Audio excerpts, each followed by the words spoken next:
All right, well, welcome everybody. My name is Josiah Gator. I am the Deputy Director of Programs here at FreedomWorks, and we're glad that you could all join us again to continue a series that I've been leading on education.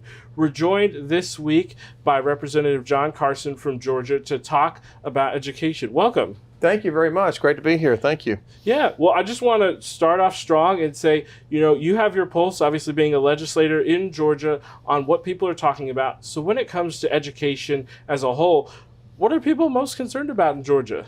They want accountability, they want transparency, and they want educational freedom.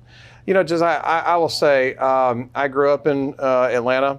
Not many Atlanta natives, but I'm one of them.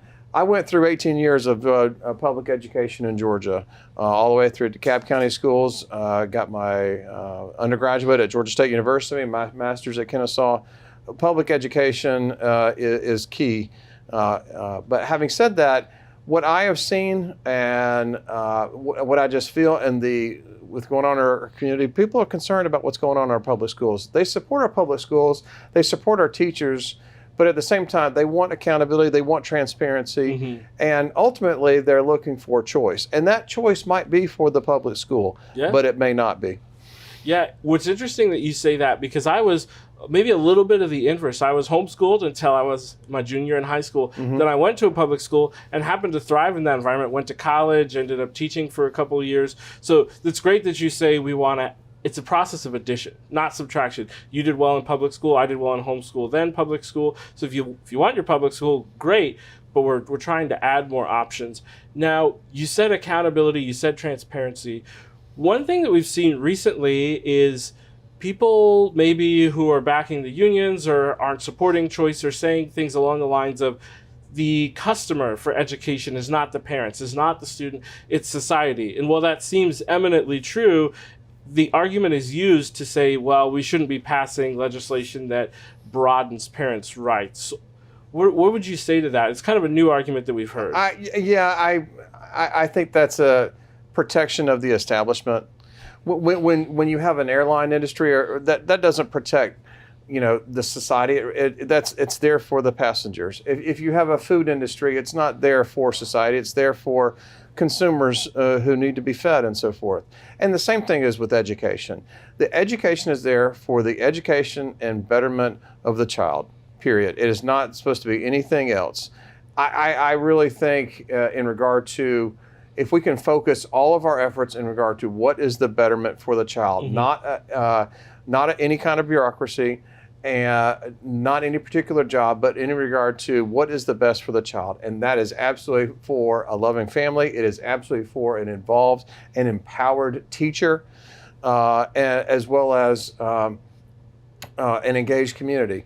But the idea that this is for a society, I just disagree completely. I agree as well. And everything you just said will, of course, have societal benefits. Well, let's take that argument to the next level. If the public school system is there for society, not for the child or the children, then are we doing a disservice to children to have them in homeschool or charter school or private school? Those kids many times come out with better grades, higher high school graduation rates, better college placement rates. Is that a detriment to society? I don't think so whatsoever.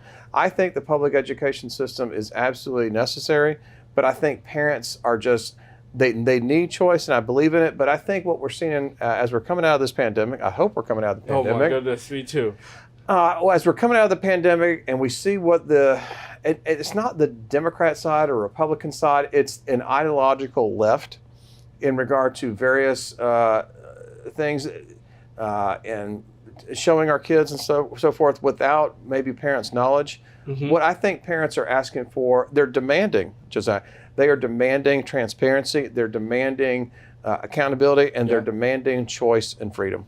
Yeah, well, I will just wrap that up by saying I think the implication that's so important is that education happens outside of a government building, and great education happens inside of those buildings too, but it can happen in a homeschool environment, it can happen in a private school, and of course it can happen and does in all of those environments. So it's not about the building or the structure or a specific institution. It's about the community, it's about the teachers, empowered teachers. So lastly, but certainly not least, obviously FreedomWorks is a grassroots organization. So most of the people that are watching this are everyday parents or everyday activists who Right. want to better. What are some ways that if they're concerned about accountability, transparency, and choice, that they can make a difference with their legislators or just in their local areas?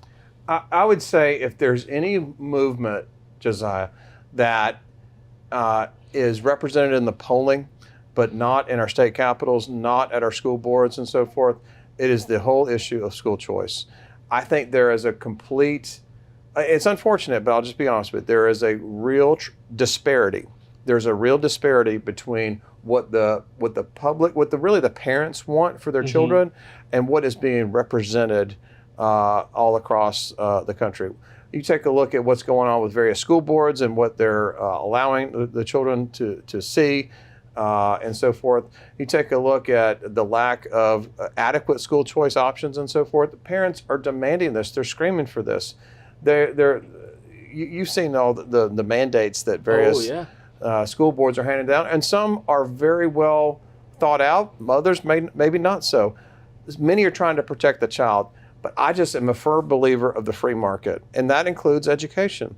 And if you give parents a choice, give the ability to move with their feet, and not just to protest at a school board, not just to make a complaint, but if you empower them, not just encourage them, empower them to vote with their feet and let the money follow the child, because the child is the ultimate customer. The child is the ultimate benefit, and if the child benefits, society benefits. If we focus on what is best for the child and what the parents' desires for choice, we will all succeed. Well, we want to wrap that up. We hope that everybody enjoyed it. We want to thank you, Representative Carson, for joining us this afternoon. If you guys want to hear a little bit more about what we're doing, you can find us online at freedomworks.org or on all of our social media, Facebook, Twitter, also at FreedomWorks. We look forward to seeing everybody next time.